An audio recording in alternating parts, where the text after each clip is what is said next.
Right, y'all. Another episode. We got successful former 95, 9 to 5ers. And remember, the purpose of the channel is to equip, empower, and to encourage any and everybody that has a dream. And if your job is holding you back, we have stories and we have information that can set you free from that. This is definitely a no excuse zone. And our guest today, I am excited. I am honored. I am humbled for him to share his time with me right now. This brother has definitely put together a real estate network. He's definitely a serial entrepreneur. He's one of my very best friends and keeps me going each and every day. And he's going to share his story. He's going to share what has inspired him, what has encouraged him, empowered and equipped him to take that leap and leave a very prominent job to go after this entrepreneurial journey to build a legacy for him and his family. So we like to welcome my good friend and brother, Stephen Henderson. How we doing, Stead? What's up, Emil? What's up, man? I'm honored that we're doing this. We're putting this together. And thanks for having me. And I just want everybody to know that I have a lot of love and a great deal of respect for Emil. And Thank you, brother. Truly always honored and pleasure to be in his presence every single day.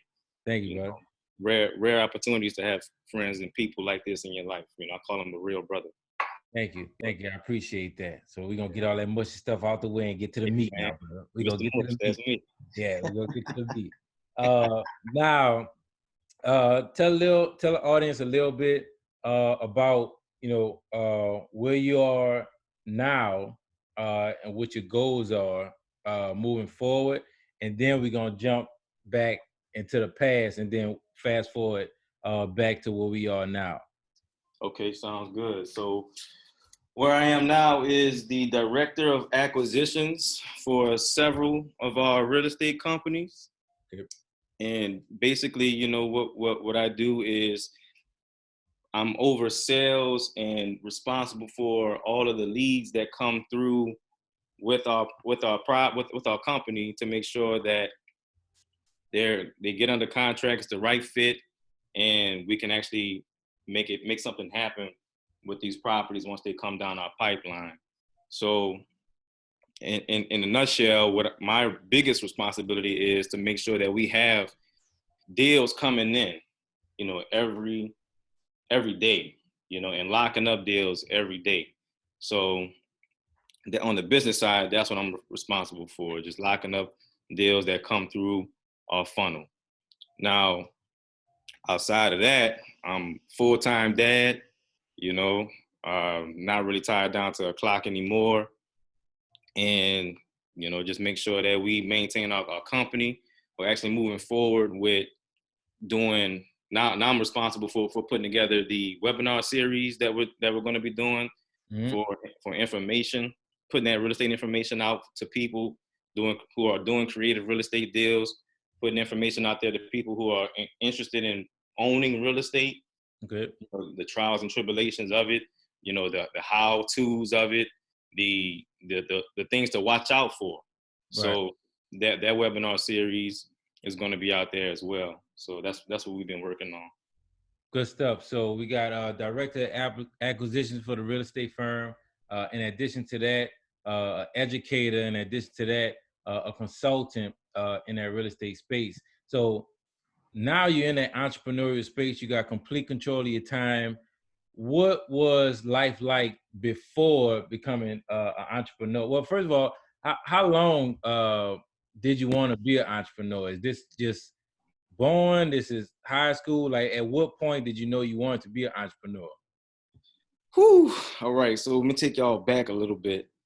I always wanted to do something different, So growing up in New Orleans, you meet a lot of people, we're a small, big city. So everybody kind of has their thing. Everybody kind of, do what they do. And I know a lot of people in my network and my community, a lot of people were kind of interested in doing certain things. I wasn't really an athlete. I never really was big into music. like that heavy to where I wanted to be a, a celebrity or anything like that. And mostly that's what you hear about, people either doing, your regular 9 to 5 jobs, or people that's in the entertainment world. So that's really the two options that I kept running into growing up. I knew I wanted to be rich. I knew I wanted to have a lot of money. Uh, but I didn't really care too much as I got older to being like a celebrity or being an athlete or even being in the 9 to 5. So I want to do something where I can make a lot of money that people didn't really know what I did. It's kind of crazy, but I'm always looking for niche type stuff where I could make money and not really be, out there a whole lot. And when I say out there a whole lot, I mean like where everything doesn't really revolve around me doing something. It's mostly involved around a product or a process or a service. That's the, I always looked at, that's the thing that I want to get involved in. So if I can push something that can bring me money back without me being too heavily involved, that's what I've always been interested in. So I ran into several different things. And I remember a coach at St. Aug high school I went to, he bought like a stock training class to St. Aug briefly. It was real brief. But I took it because it was different. I didn't know anybody in the stock market, but I always heard how people can make money in the stock market. Who is that? Coach Gaston? It was either Coach Gaston or Coach Villegas or Coach Barre.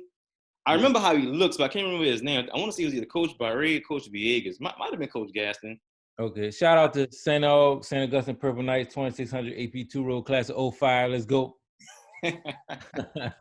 But he bought a training, for stock markets and teaching stock market training for a little bit. So I took it, and it was okay, but I just knew it was something different that a lot of people wasn't really talking about doing, or nobody really was in.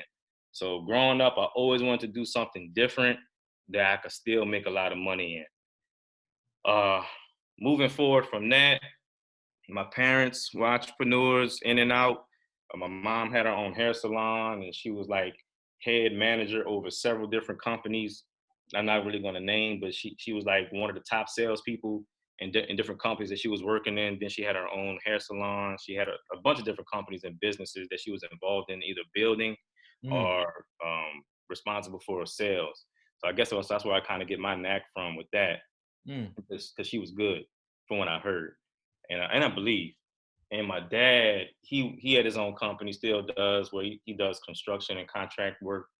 And he's been doing that all my life. And my whole dad side of my family, everyone's involved in some facet of real estate and some facet of on the construction side.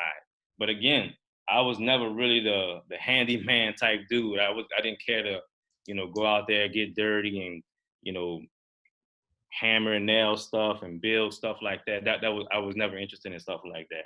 But I was always interested on the other side of what real estate was like, but I just never had anyone really show me until Rich Dad Poor Dad came in town.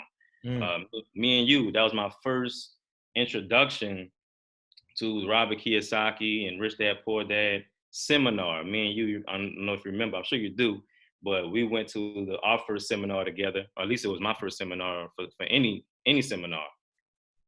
We went to that seminar, man, and that really opened up my eyes to knowing, okay, this is it. Real estate, this is how you do it. I'm getting a good idea for it. So I knew that that's what I kind of wanted to get involved in. But when we took that seminar, they wanted like 20 grand. I think we were like 17, 18, something like that around that time. And, coming from New Orleans with our background, man, like nobody was giving us that kind of money for a class unless you were going to college, you got a loan. Right. But I had no interest in going to college either. So moving forward from that, I wound up moving to North Carolina, and I was doing some stuff in the auto industry out there in North Carolina. And I'll never forget, I saw this guy, this young black dude. I wish I got his name, but it was Charlotte, North Carolina. I was just riding around. I used to always like to ride around cities, looking at the architecture and stuff like that. So I was driving around Charlotte, North Carolina, and I seen this guy And again, I'm from New Orleans, man. You know, we're a big little city. Right. So I'm in Charlotte and I see this guy with this, and it was at the time, it was my dream car. It was an orange Lamborghini Gallardo. And he had it. And it was drop top, black dude, bald head, and everything, right? So I saw him and I turned my car around, I chased him down like a groupie, right? So I was like, hey man, what do you do? And he said something that really spoke to me. He said, man, I'm not an athlete, no diss to athletes. And he said, I'm not a performer or entertainer, no diss to performers or entertainers, but I do real estate. Mm-hmm. And for him to say that in that way really resonated with me because, again, I wasn't into some of the things as we quote unquote are typically looked at that we should do or we should make a way for ourselves or make it out the hood, quote unquote. We should get into those fields. So when he said it that way, it was like he was speaking to me directly, and I felt good about it. Mm-hmm. So I was like, damn, okay, so you do real estate? He was like, yeah. And I just pulled off, right? Because if I was smarter, I would have said, well, man, show me, or what do I have to do to get started? I would have inquired more. But Mm-hmm. me, I like to figure stuff out on my own. I'm a little hard-headed. So I was like, okay, cool, got it, real estate. I remember this. I took a Robert Kiyosaki class. I'm going to go back and dig into that. So I went back home. At that point, I bought the book. And then I went to reading, and that was my first intro to getting involved with the real estate game and trying to Let, figure out. let me pause you real quick before you start going too deep, because you already said a lot. And Okay. remember, with successful former 9-to-5ers, we only here to, equip, empower, and encourage. So do you think entrepreneurs are born or created? That whole nature versus nurture type deal. You know, we had this conversation a lot offline, and Yeah. I always thought that you could turn somebody into an entrepreneur. Mm-hmm. And I always figured like if you just kept exposing people to different things, that they'll eventually say, okay, I want to be an entrepreneur. I always thought that. But I don't know, man. I think maybe it's something that you have to have confidence in what you're attracted to. Mm-hmm. And if it's pulling you that way, and if you have confidence in yourself and whatever you're involved in, if it looks like it might not take you to where you want to be, Right. then you're probably going to have to turn into becoming an entrepreneur. But I would say this: if it's not something that's born in you, if I could create a school where I could train people to be entrepreneurs on a regular at birth, I Yeah. would do that. That would be my new thing. But I don't know. It's hard for me to say right now. I really haven't met enough people in my lifetime to feel as though this is something that people can just do, which I think everybody can. It's just a matter of, again, probably do you have it in you? Yeah. I agree, man. That was a sidebar. I didn't mean to throw you off, but from what you're telling me, it sounded like it was baked in from the get-go, from the entrepreneurial DNA of both parents. So for other people that have a fear of I can't do this, or this won't work because dot dot dot, or I just don't have it. I just like to get other people's opinion to see, if this is something that you can work into and become, or do you just have to be, born with it? Talent versus skill I type think deal. both. I think both because I mean, bring it back to the world that they're always trying to, or bring us back to the box that they always try to put us in. Mm-hmm. You got some athletes who are probably born with a talent or born with a type of skill to make them become a great athlete, like height. Right. So if you're born with height, people are automatically pushing you to be a ball player. Then if you take on to being ball, then sky's the limit. You're probably going to go to the league, go to the top. But some people who really want to do certain things, they're probably going to have to work a little harder at it if they really want it. So it depends. I mean, I think you can groom yourself to becoming an entrepreneur Mm-hmm. if you maintain that mindset, or if you already have it from birth, then you just got the talent, you got the bug. Yeah, I agree. This is a no excuse zone. No excuses. You can be born with it and succeed, and you can also be exposed to it, and it could be created. at the end of the day. And so great answer. So all right, let's bring it back to speed. So orange Lamborghini Gallardo. We in Charlotte. We fresh into the Robert Kiyosaki. And which Robert Kiyosaki book was that? Yeah, Rich Dad Poor Dad. Rich Dad Poor Dad. Okay, that's like the entrepreneurial holy grail Yeah, starter kit right there. So if anybody hasn't read it, I highly recommend it. I've read it, Stage read it, and matter of fact, what did that book do for your mindset back in Charlotte after you read it? it confirmed everything I already believed.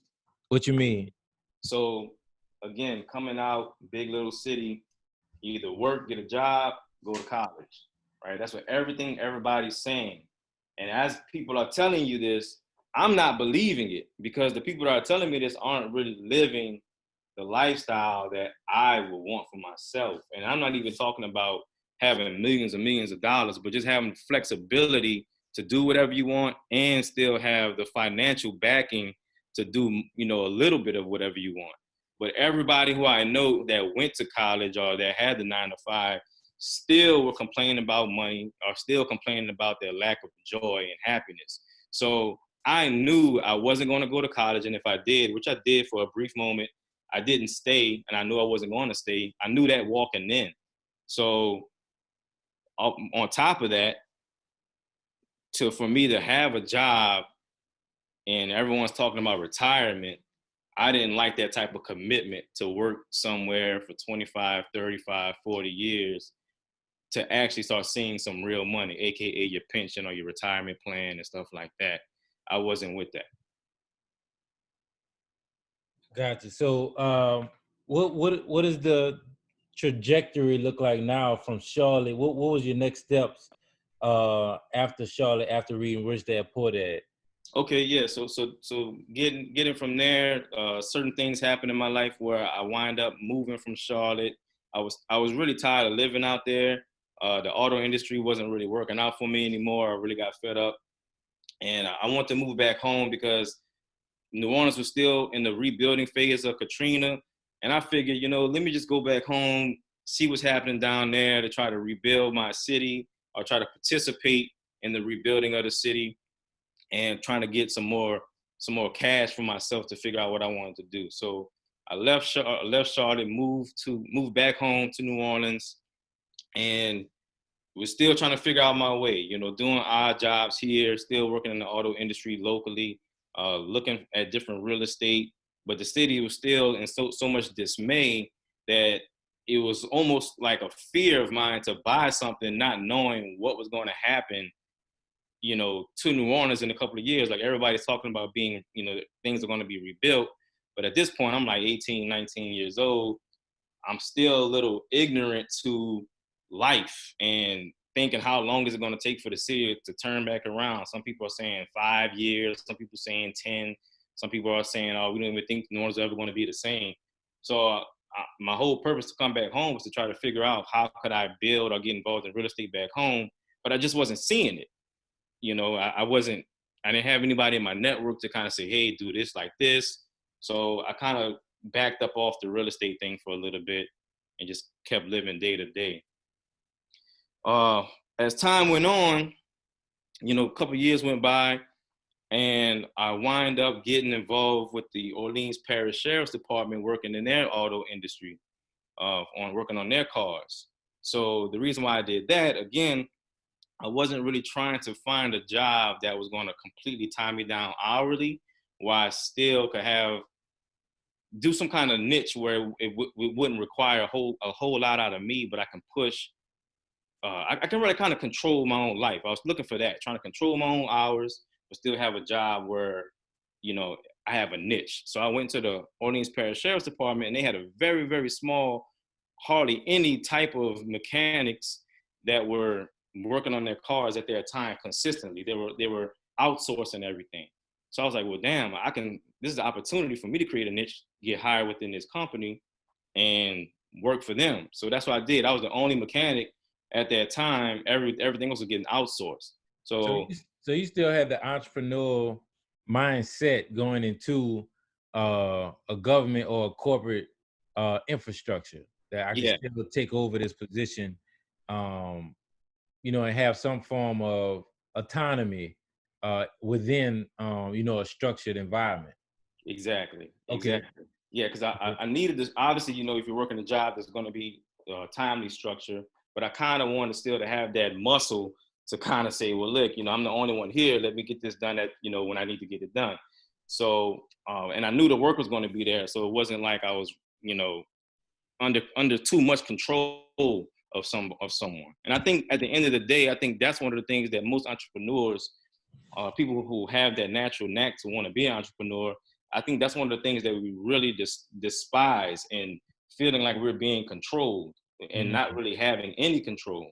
So I think that's one of the things that really drive people to leave their 9 to 5 to becoming an entrepreneur, is that they're in a controlled environment. But that was a cool job. To kind of fast forward from there, I worked there for about a year and a half. But being in that law enforcement arena, there was an opportunity to work for the Secret Service, and I had no desire ever in my life to want to get involved with law enforcement, or even become a law enforcement officer of any kind. However, when the Secret Service popped up, I was like, well, damn, if I'm getting law enforcement, why not go for the top? Right. The Secret Service. Yeah. So, and they were hiring like crazy at this time. This was like on the right before Obama got elected. So they were anticipating a lot of people to, they were going to need the manpower, so to speak. And what just to pause real quick, and let's try to timestamp this moment. So we know Obama first run 2008, but how old were you at the time? Remember, we here to equip, empower, and encourage. So how old are you at this moment? Yeah, today I'm 32. At that time, when I applied for the Secret Service, as I was working for the Sheriff's Department, I was 20. But 20. they weren't hiring people that was under 21. But I knew my birthday was going to be around the corner, and I also knew that if I start this application process, because that's going to take about 6 months to a year, I just got ahead of the curve and applied while I was 20, and then finished the application process when I was 21. Just to make you laugh, I timed it so well that I finished everything on time. Mm. Like, I finished everything before my birthday. My birthday is in November. So I finished all the application requirements and all the stuff that you had to do. I had to get surgery on my eyes and a bunch of other stuff. But I had to get that done before I was 21, and if I wanted to complete the application process within a short enough time span to still be considered a good hire, without going through all of the background checks and stuff again once I made 21. So I finished the application process, and the guy Well, who, I won't cut you off, but just so the listeners know, Steele was cockeyed, so he had to get surgery. Eye straight, nah, like one eye looked all the way to the. I'm saying like a iguana, a chameleon. One eye looked. Now I'm just messing with you. It was LASIK no, eye it surgery, was laser eye surgery. so Yeah, he doesn't my have to get vision. contacts. Yeah, Hey, yeah. listen, if I was cockeyed, I probably would have had better vision than having this, because I couldn't see anything in front of my face. But Yeah. no, to try not to be too long-winded, but basically what happened was I got hired the day after my birthday. I got the phone call. So I think they were probably timing it too, or probably had me on the shelf that as an already hired, but just waiting for my age or something. I don't know. Mhm. But I got the call to work for the Secret Service 20 at the age of 21, the day after my birthday. I accepted the offer, and I left New Orleans and went to go to training. So did that, and let me tell you, man, working for the Secret Service was the best and worst job I have ever had or ever committed to. Oh, you Because gotta tell us more about that. yeah. So the reason why I say it was the best, because I had no intentions of ever being involved in law enforcement. So to not only get the type of job that I got at that time, it was also during a moment in time of history where we were getting the first Black president. So the Secret Service was getting way more publicity and way more popularity than they've ever gotten before. I think people weren't really talking about the Secret Service as much probably since maybe the Kennedy assassination. I mean, the Secret Service was like everywhere and being talked about everywhere at the time that I got on. So when I went to training, the training facility in Georgia, one of the training facilities, I went there and you were like for lack of better words, you were like rock stars on there. People found out, and you're working with other federal law enforcement agencies at this training service facility.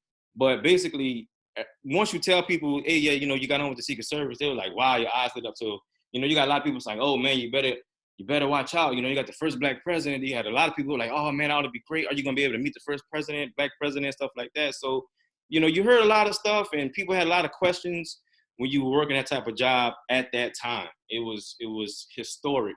So getting that kind of notoriety and people just gravitating to you, and you're really a regular person, you felt almost like a C-class celebrity, because once you told somebody that you work for the Secret Service, like just so many opportunities would open up for you that you didn't even think just because you said that. So as far as networking, getting to know people and seeing stuff, I mean, I know for a fact I've seen things that a lot of people probably would never see, and I've encountered things that a lot of people would never have a chance to encounter. But So real quick, I want to stop your train of thought.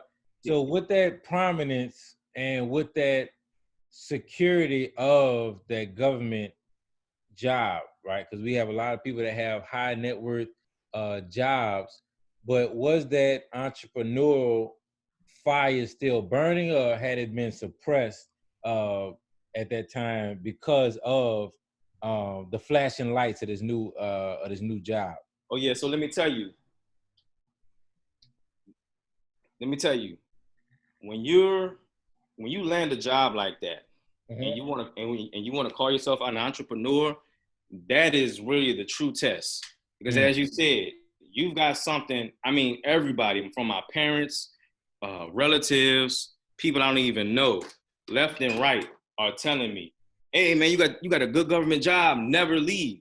So you're constantly getting fed, never leave, never leave, never leave. You've made it, right? So at that time, the entrepreneur in me is like, okay, well, I still kind of want to pursue other things. I still, always interested in doing this real estate thing. But I'm like, everybody keeps saying I made it. So let's see what this is really like, but I'm still in the back of my mind, not really letting go to having, either a small company or a small operation or something going for me as I'm working for the Secret Service. But again, I said it's the best and worst job. The worst part of that is the hours at that time were crazy, ridiculously demanding. What were the hours? Oh yeah, so you're talking 12-hour days, 5 to 6 days, sometimes 7 days a week. Most times you probably have 2 days off, two complete days off, but you're working 12-hour days. And that's forced overtime too. That's that. Yeah, a lot of most of that is forced overtime. A lot of that is some of it is volunteer, but you're really working a lot of overtime. And when it's in campaign season, you're really working like crazy. And travel, some travel is optional, but again, the scheduling was just very demanding. Right. So, but to kind of get back to what you were saying, when you're working for a government entity or any other, prestigious company, if you have any desire to be an entrepreneur, when you land those types of jobs, it's really going to test you. And you're really going to say, hey, I've made it, I'm comfortable, I'm making great money. And I was. I mean, I'm 21, 22, making six figures, and I from New Orleans, I've never thought I, would do that. But it's really going to test you to see, okay, hey, do you really want to step out of this and not have this, A1 insurance, not have all this money coming to you on a consistent basis regularly? But again, the trade-off is the time. You have to go to work. You have to miss opportunities. And I moved away from New Orleans where most of my friends and family were. So it was like, now I'm moving to a city where I didn't hardly know anybody. All right. So to get back to what you were saying, when you land those types of positions, it's going to test your will and to see how bad do you really want to be an entrepreneur. And there's only one thing There's only one thing that's going to stop you from doing that. What's that? The only thing that I see when people land jobs like this or careers like that where they're comfortable, but they're still talking about they want to be an entrepreneur, the only thing that I feel is going to make people shake that off or quit to pursue the entrepreneur dreams is pain. And when I say pain, something's going to have to happen to you that's going to put you in such a difficult or ironic situation to where you're going to have to make a life-changing adjustment. So for me, that was the time that I was spending at work, which affected my personal life, which ultimately created a situation where I had a son and he had to go back to New Orleans. And I know that was a result of many factors dealing with me working the way I was working. Yeah, you're making this money to cover your bills, but now you're missing out on the luxuries of life. So Let me drop a bomb real quick. Yeah, go ahead. So for that, because we want to encourage the people right now that are in that same position. So that doctor right now that's working doubles in a hospital that's short staff and they're working 6 doubles a week. That truck driver driving cross country, that attorney that's putting in 70 hours a week. What advice would you give to those to encourage them that have that still burning dream or desire to do something beyond what they're doing, but their excuse or their reason right now is that the hours have me shackled and I can't do X, Y, Z. How would you encourage them to overcome that challenge? I would tell them, how much time is it going to take for you to stay at work longer? I would say, how much more of your life are you willing to miss? Matter of fact, I'll just say it like this. You said that truck driver that's out there driving those long hours, or that attorney or that doctor that's pulling in those long hours at work. Or the teacher, even, I mean, everybody all related to a teacher that's putting in, 10, 12, 13-hour days and still has a passion, but still, loves the kids, but just needs that extra push. How would you encourage them to just, take action? Yeah. So if the hours that you're putting in, how long is it going to take for those hours that you're putting in at work turn into a result of you losing out something personally? Because all those hours and that dedication that you're putting in to that job is going to affect something personally that you may lose, or it may hurt you somewhere else personally. So what I'm saying is, if you put in that much time to your job and you're not happy, you have a drive to be an entrepreneur, you want to quit, you want to get out of it, but the time is eating at you, well, that's your reason, that's your motivation right there. You're losing so much time, you're not going to see the negative impact of it until it's too late. Then you're going to have to make a decision. So I would tell them, if they still are if they're still at a point where they're saying, man, I would like to do that, but there's too much time. I got too much time on my hands at work. I would say, okay, now is the time to do it, because you see how much time you're losing personally? That's affecting other things around you. So to kind of bring it all together, you're saying you want to be an entrepreneur, but you can't because you got too much time at work. Well, guess what's going to happen? All that time is going to be, okay, now I have to be an entrepreneur because I lost this. Now I have to be an entrepreneur because I'm losing this, or this is happening. So now I have to leave. Or you might get fired because you lost, or you're neglecting something. So something's being neglected that's going to give you that fire to say, hey, I need to be an entrepreneur now. And you don't want to do it at that time. It's almost like, and I hope I'm not confusing people, but it's almost like us with sellers. When we're dealing with sellers, everyone's saying, hey, yeah, I want to sell this property. I want to sell this property. I want to sell this property. And I ask them, okay, what is driving you to want to sell? And they say, well, I have this problem.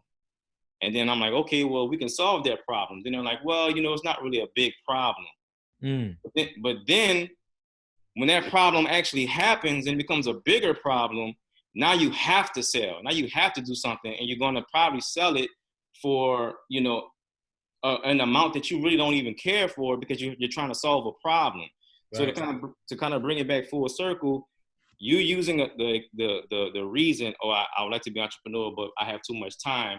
Okay, keep saying that, and then time is going to tell you, hey, it's time to be an entrepreneur, because Mm. something's going to happen. You're going to lose out on something, and you're going to say, you know what? Forget this job. I'm going to go do this. I'm going to go pursue this because this happened to me. So just to circle back and to summarize, entrepreneurs can either be born or created, and that extra push to become an entrepreneur can either come from life circumstances or unexpected event that'll push you over the top from a flame that was already brewing on the inside. I think that's encouraging. So let's move back to your pain point. So Secret Service, good job, 6 figures, but now we have a pain point that's brewing. Tell us a little bit more about that. Yeah, so life happens, Yeah. and the more time you spend away from your family is also the time that you're losing on, developing things and creating happy times with your family and Yeah. stuff like that. And I'm not saying the Secret Service robbed me of that. Yeah. I have to take ownership for that too as well. Mm-hmm. So, but it definitely is, the Secret Service definitely was a distraction for me to just kind of, whatever issues I'm dealing with at home, to kind of just run off and go to work or spend more time at work or take a trip, to kind of get away from the pain that you're dealing with until it's too late. So, not to go too personal or too deep with that, but pain is definitely a motivator. Yeah. And I would say, if you have a small pain now, shift it, because when it becomes a big pain, you're going to do something drastic. And that drastic decision, if you're not ready for the consequences of that drastic decision, you're probably going to go into a whirlwind and go crazy. What you mean by that? Shifted in what direction? Are you talking about channel it? What you mean by that? Yeah, so when I'm saying shifting, I'm saying when you have a pain or a slight pain, you Mm-hmm. need to shift that pain and dig into, okay, where can this go? Where can this lead me? And try to figure out what is the best thing that you can do to make it go away, or minimalize it to where it won't affect you in the long run. Mm. So that's what I mean. Just address the pain now before it grows later, and you don't want that to happen. Yeah, good stuff. Okay, so the pain's brewing. What's next? Yeah. Secret Service, So pain brewing. What we got? yeah. So at that time, keep in mind, I'm still working for the Secret Service, and I'm making decent money, and now I'm also at the same time getting involved in real estate on the side. So I'm doing the wholesale concept. I'm doing wholesaling strategies. Still doing deals and stuff like that.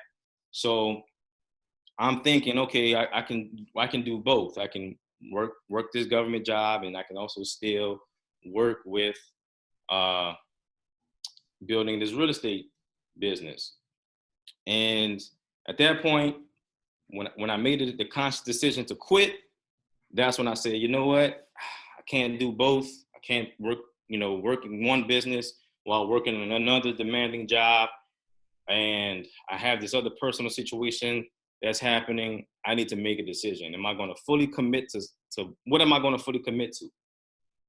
So I chose to quit and move back to New Orleans and start the real estate firm that we have, built and growing today. Mm. So So real quick, okay. Um, 2 things before you actually made the physical decision to put that 2-week notice in. Describe the feelings of before, during, and after you actually quit that 9 to 5 from Secret Service. yeah, I felt relieved. At what point? because Before? So what was the feeling before you actually did it?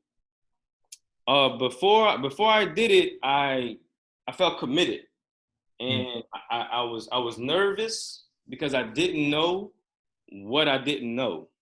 mm, But what I did know that is once I get involved with something, and I don't care what it is, if I commit to something, that's what I'm going to do, and I'm just going to keep doing it until I get my results. So mm, I was confident enough in myself to say, hey, if I quit and I leave this, I'm not coming back. There's mm. no turning back. There's no calling them back to say, hey, you guys still hiring or nothing. I would never show my face here again, you know? So I said, I'm going to quit. And once I made that decision and said, hey, I'm quitting, I'm leaving, I Mhm. made that decision. And then at that point, it was time to plan. And then I found myself planning and trying to plan for everything, right? And I said, well, I'm gonna do this like this, and then I'm gonna get this money from here and do that. And I'm trying to plan for all these different things. Okay, I'm gonna probably live over here, and I can move over there, and like I'm trying to make all these things happen. And then I just stopped myself and I said, you know what? I don't know what's going to happen, and I'm Mm, trying to plan for all these different things. So let me just do what I know I have, like work with what I got, and then build something from there. So at that point, I wasn't trying to plan for what could happen. I was just planning to use what I had.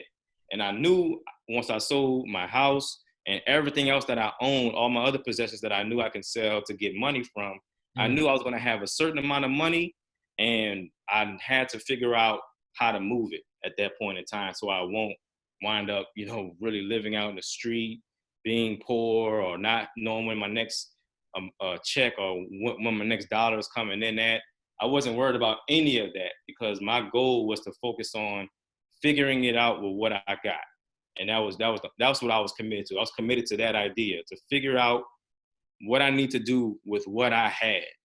And that's what made me feel good about my decision. Is I had confidence enough to work with what I had to get me to where I want to go. Okay. So quick question for the person that's still in that position, uh, to empower them. What about your plan was perfect? Uh Some people like to wait for the perfect plan.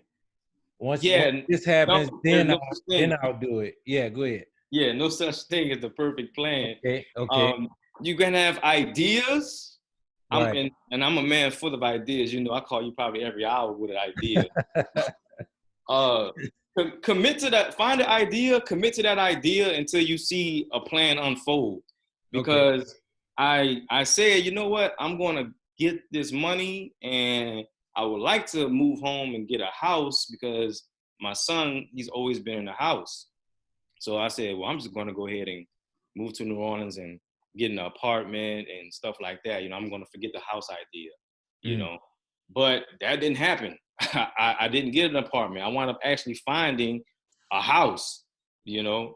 And this is just one, like I said, you're talking about ideas and plans. My idea was to come down, liquidate all my assets, come down here, set up shop in like a 1 bedroom apartment or something, and kind of like just grind it out from there.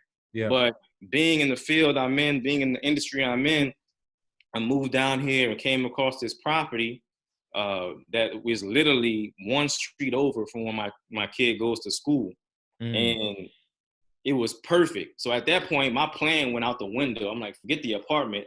I can get this house, you know? So that's what happened. I mean, plans don't always go as you work. So that's why I say, find an idea, commit to the idea, and then the plan will unfold.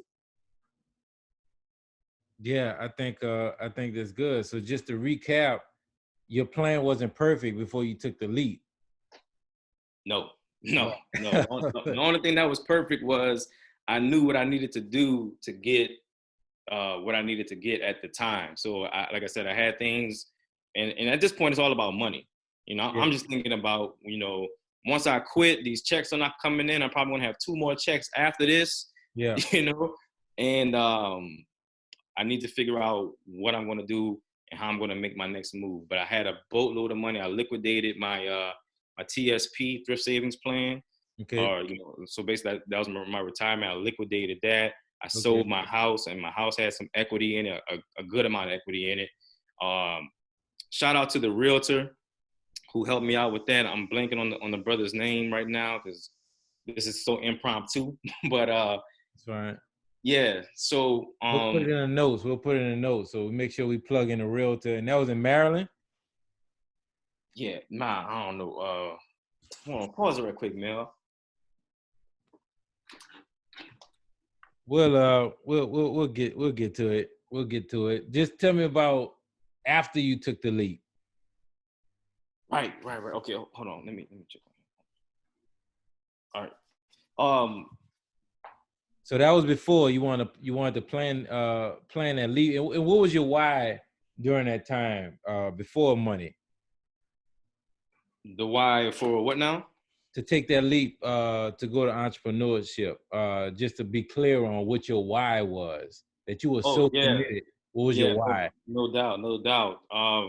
Freedom for time and to generate a legacy for my son. And a lot of good friends I used to piss off a lot on the Secret Service because I used to always say, man, we can't pass down Secret Service, man. We can't pass this down, man. You know, Yeah. shout out to my boy Hughes and a bunch of other people that's still there, Reed, my boy Courtney Jones. But we used to always talk about, man, you can't pass this down, man. So as my son got older, I was looking at him like I don't want to, keep leaving him and not being in his life every step of the way. Right. I wasn't fond of that. I was also not very fond of once he gets old enough to say when I'm telling him what I've accomplished, it's just about what I accomplished. There's nothing that he can really benefit from. But I was like, I really want to accomplish something, not only for me, but that's something that he can benefit from, you know. And that was the bigger why. And him being the one of the main reasons I quit was my enlightenment to feel good once I handed in that gun and badge to say, yeah, I'm done. So I didn't have any regrets. Got it. So fast forward. So now you cold turkey, right? Them Oh yeah. 2 checks, they deposited. They're not coming back. No more direct deposit. TSP is pulled. So now what? Describe that mindset and those feelings, waking up each and every day knowing you cut that umbilical cord, and there are no more dollars or nutrients, being fed to that bank account every week. So Oh. what were those feelings? Well, let me say this. When those 2 checks came in and I was settled, I moved home. At this point, I didn't have the house yet. I still was practically living on the streets. I don't want to say completely living on the streets like I was underneath the bridge or something, but I didn't have a necessarily a confirmed place of residence. But what I felt was I'm ready to have fun. And and when I say that, when I'm saying is when I say I'm ready to have fun, is I always felt like my life had so much structure to it, you know. And when it comes to being responsible and being resourceful and stuff like that, I always had so much structure going on in my life to, find something to do and you have to do this a certain kind of way and stuff like that. But now I knew the playing field is wide open. I could paint my own canvas now the way I want to do it. And I have the financial backing to back it up. And I also don't have the fear of what's going to happen anymore. And this is just me because I'm committed to knowing that I'm going to succeed. You can't have doubt. When you go ahead and figure out and say, look, I'm going to make this leap, I'm going to leave this job, the moment you start having doubt, you're going to start looking for another job. So you can't have doubt because I refused to move back to New Orleans after working for the Secret Service and picking up another job, doing something else. I did not want to do that. So I was committed to making sure that the next leap looked better than the last one. So when I said I was ready to have fun, I was ready to put my hands in everything involved with real estate. I was ready to put my hands in everything revolving sales. I was ready to put my hands in everything revolving what I wanted to do personally in my life. So I would say I felt really relieved and felt confident in knowing that I wasn't going to doubt my capability, and I was not going to doubt what's going to happen for my life the way I want it to happen. Yeah. I mean, I worked the 9 to 5. You know, I had the good government job, but I will say I did not come home with a warm welcome of support from people.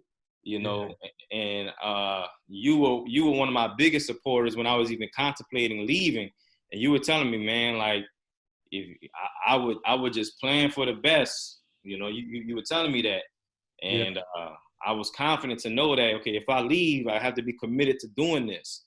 Mm. But I know when I was talking to other people about leaving and quitting, everyone was like shunning me. They were like, nah, if you do that, that's crazy. You're leaving that good government job. You know, you don't need to be in your son's life every day. He's gonna be okay. Stuff like that. You know, I didn't appreciate people telling me that. And then that gave me the drive to just having a natural rebel in me. That gave me the drive to be like, okay, I'm gonna show them. You know, and I would also recommend people don't let other people's negativity drive you because it can also drive you crazy because you're gonna try so hard to where you could burn yourself out. So What you mean by that? yeah, because I was trying to do everything, you know, I just was trying to do everything to prove people wrong, you know, and I was actually tearing up relationships that I really didn't want to tear up. You know, me and my father, for one, went through a little rocky road with me quitting because I always told him, man, Secret Service was your dream job because he also had a law enforcement.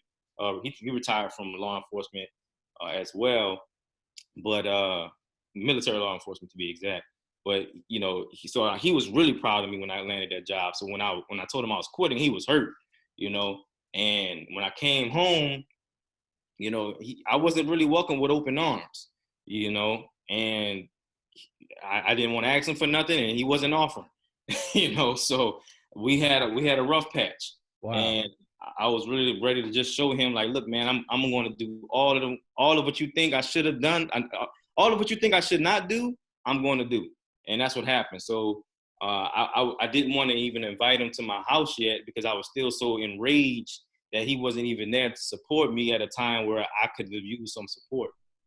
Right. So what would you share with um that person that has a dream that doesn't have that supportive spouse, that doesn't have supportive parents or siblings or supportive network for the particular niche industry that they're intended in pursuing? What would you tell that person before they take that leap?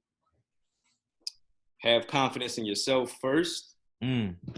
Once you build that confidence, and I know that's easier said than done because trust me, till this day I'm still building confidence. I'm still working on my confidence to do other things. But in order to do great things, you have to do things that you are not comfortable with.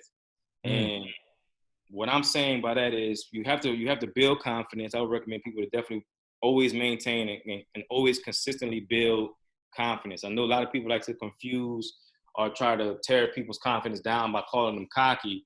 I say forget that. You know, let them call you whatever they want to call you. But if that's what makes you feel comfortable and if that what makes you feel confident to get through, maintain that attitude because you want to make sure that you get to the next leap of your life.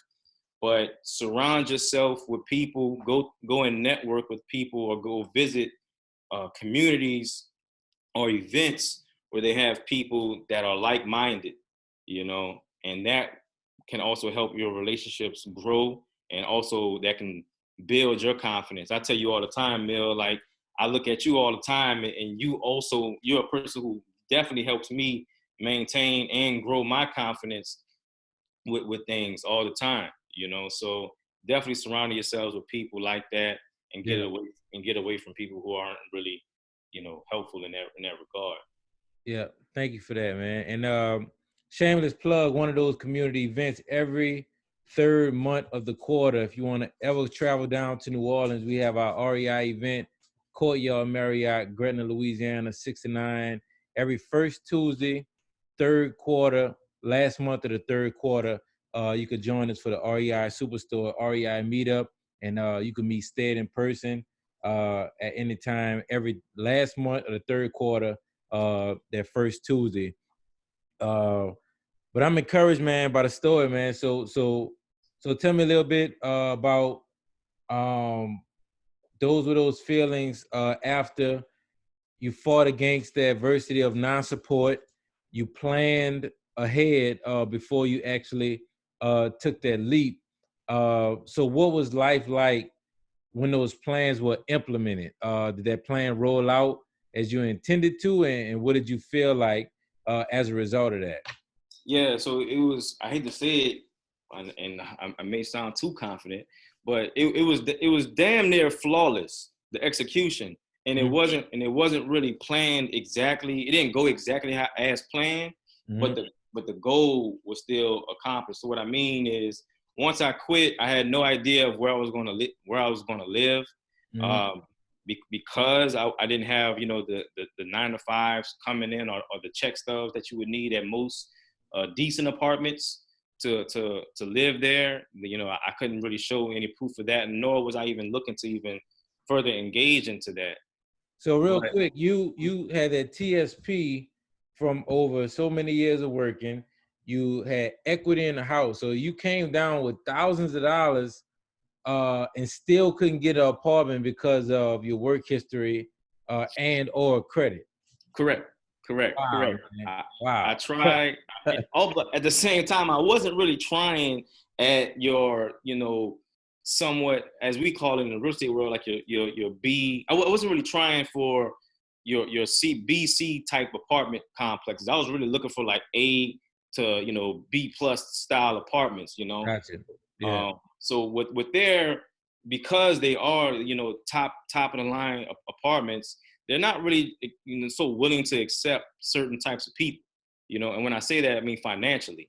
um so if I couldn't provide them with a work history or a W-2 statement, then they're probably thinking I was just probably some drug dealer that probably had a lot of money sitting around, or somebody who inherited a bunch of money somewhere and now they're just going to live at our apartment and probably not even pay on time. So they're looking for a work history more than anything. They want the 9 to 5s, Right. which is okay. But that also motivated me to say, well, I don't want to just live anywhere. So I came across the house that we're in now, bought it, renovated it, and now we're comfortable. Now I own the house free and clear. So I'm almost retired. I have the cash now, have the house, Right. and we're ready to just keep moving forward and grinding upward. Gotcha, man. So just to recap, we started off, as an entrepreneur, uh, mindset way, back middle school, high school, fast forward post high school, testing out college. College didn't work, but still was interested in being an entrepreneur. Fast forward to Charlotte, actually button heads with a person that gave you a shortcut and told you exactly what it is that they did to get where they are, and that inspired you by seeing that orange Lamborghini Gallardo landed what appeared to be a dream job for most people, but that fire still kept burning. But even further, the pain and your why really pushed you to leave that high net worth job. And now here you are today, escaping that 9 to 5, ditching that rat race of working for money, and now you're actually creating and earning money. So tell people a little bit about now what it is that you have to offer to the market, and how could they get in touch with you? Yeah, I would love to, and appreciate that plug like that. The what we're doing now is creating a webinar series where we're letting people and informing people about real estate ownership. So once you've actually acquired that property, or how to acquire a property, whether it be for personal or for an investment wise, we have done both. I have always purchased a property in what we consider to be non-traditional means. My first property I bought was through an agent, and that was a nightmare. I was 22, 23 years old. I bought a townhouse with a real estate agent, and that experience was unpleasant. So I want to share with the world our webinar series on basically how to acquire real estate. Also, what happens once you acquire it, what are the trials and tribulations while you own it. and also how to do creative real estate deals. So that's what we're doing now. And you can find that series through my pages on Stead Said Facebook, Stead Said Instagram. That's Stead, STED SAID, Stead Said. Before you sign, see what Stead said. That's my little thing. But Yeah.